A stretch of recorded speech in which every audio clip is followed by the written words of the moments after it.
दोस्तों, हम सभी इंसान अपने जीवन में एक बार ऐसे फेज से गुजरते हैं जो फेज हमारे लाइफ का सबसे डार्क फेज होता है।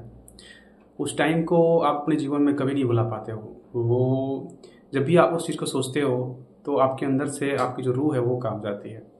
हर एक इंसान की लाइफ में होता है, मेरे साथ भी है। पिछले कुछ साल, जैसे कि जब मैंने बिजनेस स्टार्ट किया उसके बाद जो 2 साल जो रहा है मेरा, बहुत ही बहुत ही बुरा रहा है। अभी भी मैं स्टेबल नहीं हूँ, चीज़ें बहुत सारी कॉम्प्लिकेटेड है मेरे साथ में, ठीक है। बट फिर भी अभी एक क्या बोलते हैं उसको, अंदर से एक आवाज़ आता है ना, जैसे कि नहीं, मैं ग्रोथ फेज पे हूँ और चीज़ें सही स्मूथली चल रही है, फ्यूचर में कुछ बढ़िया होगा, ब्राइट होगा, ये इस चीज़ का अंदर से फीलिंग आता है से, बस इसी का एक सुकून है। बाकी अगर अदर चीज़ों को देखोगे तो काफ़ी ज़्यादा कॉम्प्लिकेटेड है लाइफ। तो जो एंटरप्रेन्योर का जो जीवन होता है ना, वो इतना भी आसान नहीं होता जितना कि लगता है। लोगों को लगता है कि हाँ, कि कंपनी अपना है, बिजनेस है, पैसा है, एवरीथिंग खुद का है। ऐसा कुछ नहीं है। जब आप स्टार्ट करते हो तो कई सारी चीज़ें हैं जिसको कि खुद हैंडल करना पड़ता है। कहावत है ना, बुलाता है ना कि एक जो स्टार्टअप का सी होता है ना, फाउंडर होता है, वही एक क्या बोलते हैं उसको, मैनेजिंग डायरेक्टर होता है, वही एक एम्प्लॉय भी होता है, वही एक मार्केटिंग एक्सपर्ट भी होता है, सारा काम वही करता है। रीज़न इन द सेंस कि जब कोई कंपनी इस्टेब्लिश होती है तो उसे बड़ा करने से पहले जो उसका फाउंडर होता है उसे सारी चीज़ें करनी होती है और सारे रिस्क खुद पे लेने होते हैं। और हर एक चीज़ करने के बावजूद जो सैलरी है वो लास्ट में लेना पड़ता है। क्यों? क्योंकि आपको जो एक्सपेंसेस है, जो एम्प्लॉय का एक्सपेंस है, वो पे करने के बाद अगर कुछ बचे तब तो आप खुद के लिए लोगे। और एक जब भी कोई एक स्टार्टअप ओपन होता है ना, तो उसके 3-4 साल तो लगता ही नहीं है कि जो पैसा कुछ आ रहा है, बस लगता है जैसे कि वर्क कर रहा है कर रहा है कर रहा है, कुछ नहीं आ रहा है, ऐसा होता है। ठीक है, तो इस हिसाब से मैं कहता हूँ कि हर एक इंसान की लाइफ में स्ट्रगल रहता है। कोई अगर स्टूडेंट है तो उसके लाइफ में स्ट्रगल है। कोई बंदा जॉब कर रहा है तो उसके लाइफ में कुछ ना कुछ टाइम पे स्ट्रगल रहा होगा। हर एक इंसान की लाइफ में रहता है। हर एक इंसान का अपने अकॉर्डिंग अलग अलग स्ट्रगल होता है। हम उससे लड़ते हैं, फेस करते हैं उसको, और उसके बाद में हम उससे ओवरकम होते हैं और तब जाके हमें सक्सेस मिलता है। तो इन सारी चीज़ों में हमें एक चीज़ जो है ना कॉमन दिखती है सभी लोगों में, वो है परसिस्टेंसी। परसिस्टेंसी और नेवर गिव अप एटीट्यूड। अगर ये दो चीज़ आपके पास में है ना, तो आप भले ही कैसे भी मुश्किल में हो, कितने भी सिचुएशन जो है ना आपका बहुत बुरा हो, आप कोशिश करते हो कि उसे हैंडल करने का, और आप कोशिश करते हो कि जो आपका ड्रीम है उसे रीच करने का। कभी आप गिव अप नहीं करते हो जब आपके अंदर में ये एटीट्यूड रहता है तो। और एक ना एक दिन क्या होता है ना, जब आप सक्सेस होते हो तो उस टाइम को, उस फेज को याद करके आपको लगता है कि हाँ, वो क्या वो दिन था। तभी इंसान जो होता है ना, जब आप सक्सेस बनते हो तो आपकी जो लाइफस्टाइल है, आपका जो वे ऑफ स्पीकिंग है, आपका जो बॉडी लैंग्वेज है, वो सारी चीज़ें चेंज होती है। क्यों? क्योंकि आप उस फेज से निकल के एक बेहतर फेज में आते हो। तो जब कोई भी इंसान एक बेहतर फेज में आता है तो अपने आप को बेहतर बनाने की कोशिश करता है। It's a part of life, ठीक है। तो इसलिए आप जो भी चीज़ें आज कर रहे हो, आपको लग रहा होगा कि सपोज दैट मैं उस फेज से थोड़ी सी बाहर स्थिति में हूँ, ठीक है, उतना भी बाहर नहीं और थोड़ा सा बेटर स्थिति में हूँ, तो मुझे लग रहा है कि चीज़ें कुछ ठीक है। बट जो इंसान अभी भी उस फेज में है, जो अभी भी स्ट्रगल फेस कर रहा है, अभी भी उसको लग रहा है कि लाइफ जो है स्टक हो गया है, लाइफ में कुछ बेटर नहीं हो रहा है, और उसे समझ में नहीं आ रहा है कि जीवन के साथ वो क्या करे, तो उसको सिंपल जो है ना, आँख को क्लोज करके और 1 मिनट के लिए सोचना चाहिए कि मेरा जो जीवन है, जो मैं कर रहा हूँ, वो क्या क्या कर रहा हूँ, क्यों कर रहा हूँ, क्या रीज़न है उसके करने के पीछे। जब वो अपने वाई फाइंड आउट कर लेता है ना, तो फिर उसे किसी चीज़ की ज़रूरत नहीं पड़ती, चाहे वो फेलियर हो, चाहे वो सक्सेस हो, इट डजेंट मैटर, ठीक है। फिर जो उसका हैप्पीनेस है ना, और जो हैप्पीनेस है और दर्द है, वो शून्य हो जाता है। दोनों से उसे कोई मायने नहीं रखती है। जब आप एक बिगर पिक्चर देखते हो कि आपके अस्तित्व के, आपके होने का क्या मतलब है, आप जो वर्क करते हो उसका क्या मतलब बनता है, बस ये अगर वाई अगर आप फाइंड कर लिए, लाइफ विल बी स्मूथ। मैं जब स्ट्रगल कर रहा था तो मैंने भी इस चीज़ को क्वेश्चन करने की कोशिश की। जब मैंने इसको क्वेश्चन किया और चीज़ें को फाइंड आउट किया, तो मुझे लगा कि नहीं, जीवन में सिर्फ फेलियर और सक्सेस नहीं है। जीवन एक जर्नी है जो आप आज के डेट में जीते हो, ठीक है। ये मेरा स्ट्रगल फेज़ है। हर एक दिन पे जो भी मैं कर रहा हूँ, ये स्ट्रगल फेज़ है। बट मैं इसको डेली बेसिस पे जीने की कोशिश करता हूँ। जो भी आता है सामने से, आज अगर कुछ अच्छा आया तो भी ठीक है, कुछ बुरा आया तो भी ठीक है, उसे एक्सेप्ट करता हूँ, और ऐसी जो लाइफ चल रही है ना डेली बेसिस पे, उसको एंजॉय करने की कोशिश करता हूँ। और जब आप इस जर्नी को एंजॉय करते हो ना, तो जब जर्नी एंजॉय करने के बाद जब एक आप लेवल पे पहुँचते हो, जिस लेवल को आप चाहते थे पहुँचना, उस लेवल पे पहुँचते हो ना, तो वो अल्टीमेट खुशी देता है। क्यों? क्योंकि जब आप स्ट्रगल के टाइम पे, आज जो स्ट्रगल के टाइम है, उस टाइम पे अगर आप अपने आप को खुश रख सकते हो, तो सोचो कि जब आप सक्सेस हो गए तो अब आपके अंदर की खुशी कितनी होगी, राइट।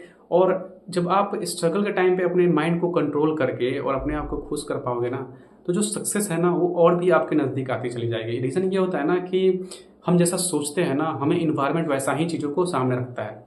ठीक है, तो सपोज दैट कि अगर मैं अपने आप को सोच रहा हूँ कि मैं बहुत इंटेलिजेंट हूँ, ठीक है, और मुझे सारी चीज़ें आती है, मैं एवरीथिंग कर सकता हूँ, तो इन्वायरमेंट भी आपको ना वैसी ही चीज़ें आपके सामने रखेगा। ठीक है, जो चीज़ की आप कर सकते हो, अगर आप अंदर अपने अंदर से ना ये आवाज़ आने लगे नहीं मेरे से ये नहीं हो पाएगा, मेरे से ये नहीं हो पाएगा, तो इन्वायरमेंट आपको वैसी ही चीज़ें रखेगी आपके सामने जो कि आपसे लिटरली में नहीं हो पाएगा। ठीक है, तो ये जस्ट ये क्या बोलते हैं इसको, मैटर ऑफ फैक्ट कि ये उसको बोलते हैं विजुअलाइजेशन। आप अंदर अपने अंदर में जो चीज़ें विजुअलाइज करते हो ना वही आपके बाहर में भी होती हैं। ठीक है, ये हमारा जो माइंड है ना, ये बॉडी, दोनों एक दूसरे से कनेक्ट है। तो आप जैसे माइंड को कंट्रोल करोगे वैसे ही बॉडी कंट्रोल होगा। ठीक है, अगर आप माइंड में सोच रहे हो कि ये जो मेरा हाथ है, ये इस हाथ 10 किलो का हाथ वाला उठा सकता है, तो ये हाथ जरूर उठा लेगा, चाहे ये फ्रैक्चर ही क्यों ना हो। ठीक है, बस तो मैटर ऑफ, मैंने बोला ना कि विजुअलाइजेशन है। अगर आप अपने अंदर में विजुअलाइज कर लिए कि हाँ ये चीज़ कर सकता हूँ, तो आप कर सकते हो। तो यही सेम है, मैं आपसे यही बोलना चाहता हूँ कि आप जो भी चीज़ कर रहे हो उसमें कितनी भी स्ट्रगल हो, कुछ भी हो, बट अपने आप को आपको स्टेबल करना है और अपना वाई फाइंड आउट करना है। ये दो चीज़ कर लिए, लाइफ में सक्सेस आपको एक ना एक फेज पे मिलेगी ही मिलेगी। ठीक है, और आपको कभी हार नहीं मानना है। सपोज दैट बहुत लोग होते हैं ना कि जैसे कि 2 साल 3 साल प्रिपरेशन किए, सपोज दैट एग्जाम का प्रिपरेशन किए, उनसे नहीं निकलता है, फिर वो छोड़ के किसी और फील्ड में चले जाते हैं। ये एक बहुत बड़ा मतलब क्या बोलते हैं उसको, आपके लिए बहुत बड़ा बैकस्टेग है। क्योंकि देखो, कभी भी आप जो चीज़ को कर रहे होते हो ना, वो एक आपका ड्रीम होता है, तो ड्रीम को कभी नहीं छोड़ना चाहिए।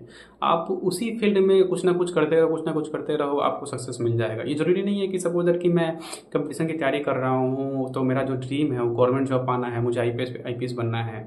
सपोज दैट मैं आईपीएस नहीं बन पाया किसी रीज़न से, बट जो मेरी वो जर्नी है, मैं उस जर्नी को इतना इंजॉय करूँगा कि एवरीथिंग जो भी मैं पढ़ा हूँगा वो मेरे दिमाग में होगा, और वो इतने क्लियर पिक्चर में होगा कि मैं उस चीज़ का भी इस्तेमाल करके ना मैं अपने थ्रू कितने आईपीएस बना सकता हूँ। राइट, तो सब मतलब मैंने कहने का मतलब ये है कि आप अपने आप को इतना एजुकेट कर लेते हो ना, तो अगर आप कोई कास्ट रीजन वश अगर आप नहीं बन पाते हो आईपीएस, तो आप अपने आप को इतना काबिल बनाओ कि आप कुछ आईपीएस बना पाओ खुद से। यानी कि आप उनको पढ़ा के ऐसे लायक बना पाओ कि वो आईपीएस बन पाए। ठीक है, ये होता है एक्चुअल में सक्सेस। ठीक है, आपको ऐसा ही बनना पड़ेगा। हर जो सपोज दैट कि मैं आज स्ट्रगल पीरियड पे हूँ, मैं एक एंटरप्रेन्योर हूँ, मेरी एक बिजनेस है। ठीक है, तो वो बिजनेस जर्नी में मैंने कितने सारे फेलियर्स देखे हैं। ठीक, कई बार मैंने सोचा कि मैं क्विट कर देता हूँ और जॉब स्टार्ट करता हूँ, चीज़ें थोड़ी बेहतर हो सकती है अगर मैं ऐसा करता हूँ तो, बट मैंने उसको नहीं किया। रीज़न क्यों? क्योंकि जब मैं उस स्ट्रगल फेज से गुजर रहा था, चीज़ों को मैं डेली बेसिस पे लर्न कर रहा था। ठीक है, सक्सेस नहीं था, स्ट्रगल था, फेलियर था, तो कुछ दर्द तो अंदर ऑब्वियसली होता है, चाहे आप कितना भी बोल लो, दर्द तो हर एक इंसान को होता है कि आप फेल हो रहे हो, आप सक्सेस नहीं पा रहे हो, आपके बैच के लोग आगे निकल रहे हैं और आप अभी का भी वहीं हो और पीछे ही जा रहे हो, आगे नहीं बढ़ पा रहे हो, तो इस चीज़ का दुख तो होता है। बट फिर भी आप जब उस चीज़ों को डेली बेसिस पे देखते हो, उसको एंजॉय करते हो ना, तो अंदर में एक सुकून मिलता है, और जब आप क्लियर पिक्चर सामने फ्यूचर में देखते हो कि फ्यूचर में मैं कहाँ जा रहा हूँ, तो फिर आप इस चीज़ को नहीं देखते हो, आप इस चीज़ को देखते हो। ठीक है, कहा गया ना कि वो सिर्फ क्या बोलते हैं उसको, मछली का आंख दिखाई देना चाहिए, बाकी आसपास का कुछ नहीं दिखाई देती। तो सेम चीज़ है, आपको अपना गोल दिखाई देना चाहिए कि आपका गोल क्या है, उसके आसपास के जो सर्कमस्टांसेस है, ये जो आपका फेलियर है ना, ये सर्कमस्टांसेस है, ये कुछ नहीं है, डिस्ट्रैक्शन है, इसको आप साइड में करके अपने पाथ को क्लियर करके आगे बढ़िए। सक्सेस जो है ना वो उसी इंसान को मिलती है जिसका माइंडसेट जो है ना वो क्लियर होता है, जिसका विज़न क्लियर होता है, और जिसका वाई जो है ना वो आप अंदर में होता है, दिमाग में होता है और सामने होता है। तो इन सब चीज़ों को क्लियर कीजिए, सक्सेस मिलेगा, ज़रूर मिलेगा। और कोई भी चीज़ की अगर आपको ज़रूरत है, कुछ हेल्प चाहिए, तो आप डायरेक्टली मुझसे कॉन्टैक्ट कर सकते हो, चाहे इंस्टाग्राम या फेसबुक या फिर व्हाट्सएप या यूट्यूब के माध्यम से। मैं कोशिश करूँगा कि उन सब सारी चीज़ों को आपके सामने प्रेजेंट करके क्लियर करने की, जिससे कि आपका माइंड जो है वो क्लियर हो सके। क्योंकि मैं अपने एक्सपीरियंस से बता रहा हूँ, मैं एक स्टूडेंट भी रहा हूँ, मैं एक एंटरप्रेन्योर भी हूँ। ठीक है, मैंने जीवन में हर एक चीज़ें की हैं। ठीक है, जॉब भी किया है मैंने, सभी चीज़ें किया है, तो एवरीथिंग को मैंने इंजॉय किया है, एक्सपीरियंस किया है। तो ऐसा कोई भी चीज़ नहीं है जिसमें कि अगर आप मेरे से कुछ पूछो और मैं उसके ऊपर मैं कोई राय आपका ना दे पाऊँ, क्योंकि एक्सपीरियंस मैटर करता है। आप भले ही किताब में बहुत सारी चीज़ें पढ़ लो, ठीक है, आप एक नॉलेजेबल बन जाओगे, बट जो एक्सपीरियंस है ना वो आपको एक जेन्युइनली मैन बनाता है, बॉय से आपको मैन बनाता है। ठीक है, आप तब तक बॉय ही रहते हो एक, जब तक कि आप बुकिश बनते हो। लेकिन आप बुकिश से थोड़ा सा निकल के बाहर और लाइफ में आते हो, रियल लाइफ में आते हो, तो आप एक बॉय से एक मैन बनते हो। ठीक है, तो बॉय और मैन में बहुत फ़र्क है। तो इसलिए आप कोशिश कीजिए बेहतर करने का अपने जीवन का, और स्ट्रगल पीरियड को एंजॉय कीजिए। सक्सेस आएगी, ज़रूर आएगी। Thank you for watching.